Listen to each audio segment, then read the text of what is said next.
Now let's take up another billing project billing rule, which is time and material billing. Time and material billing rule. So billing rules are dictate how the project invoices are generated for a customer. Uh, Project billing rule is defined at the project contract. We are going to take a scenario for time and material billing rule. This important. This rule is only used for time and material projects. Here you raise invoices for the categories, project categories agreed to be billed to the customer.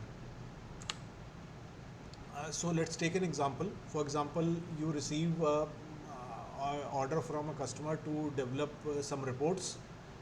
Um, though the estimates have been provided, but because of the complex nature of the work or flexible nature of the work, finally the customer agrees to bill as per the actual time consumed on the project, but time of the software engineers on development and consulting work. Other time may be recorded based on the needs of the project, for example project manager's time or support team time, but client will only, we can only raise invoices for development and consulting work. Let's take up this scenario how we do this in the system. So since the billing rule is defined on the project contract, so this is one project contract which this is one project contract which I have created.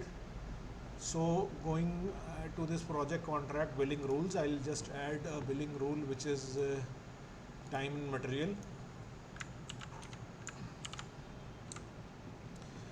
and we will go and select a project. So I've also created a project linked to this a project contract. The project ID is 179 and this project is of type time and material.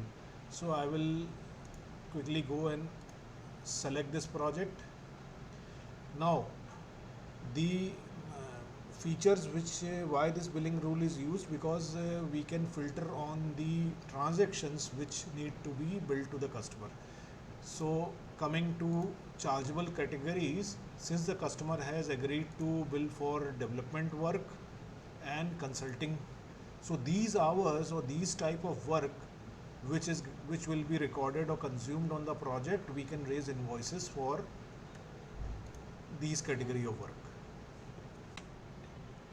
Now let's go to the project and do some transactions, record some transactions. So so I have selected the project which is 179, and since we are going to consume some project hours, so let's go to hour journal and go to lines. So you see already some time has been created on the project. So category project management 40 hours has been spent, development 200 hours and consulting 100 hours. So line properties are billable. So if it was a time and material project without a billing rule, so all these lines when we go to invoice proposal would have been included, selected in the invoice. But since we are using a billing rule where only development and consulting is to be charged, these two categories of work is to be charged to the customer, so the project management category won't be included in the invoice proposal. If we want to see, we can see, for example, if I select the PM work and I go to general, we can see the sales price is 350. Similarly, for application development, the sales price is 325, and for consulting, the sales price is 300. So let me post the lines.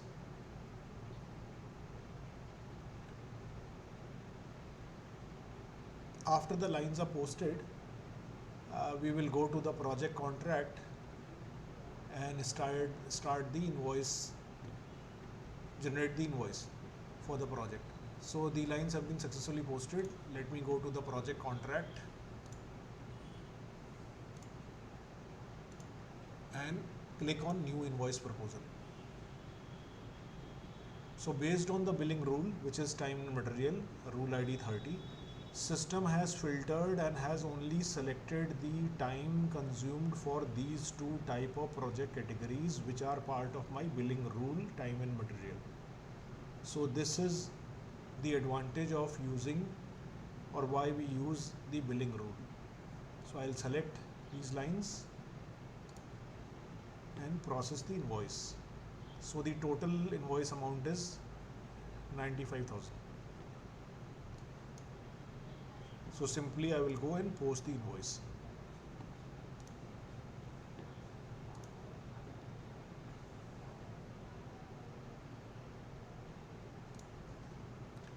So after posting, the invoice has been posted, we can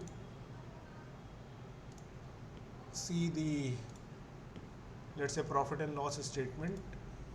We can see that 95,000 has been posted on the invoice.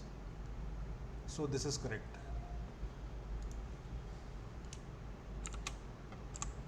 So this is how we use the time and material billing rule for generating project invoices. Happy learning. Thanks for viewing.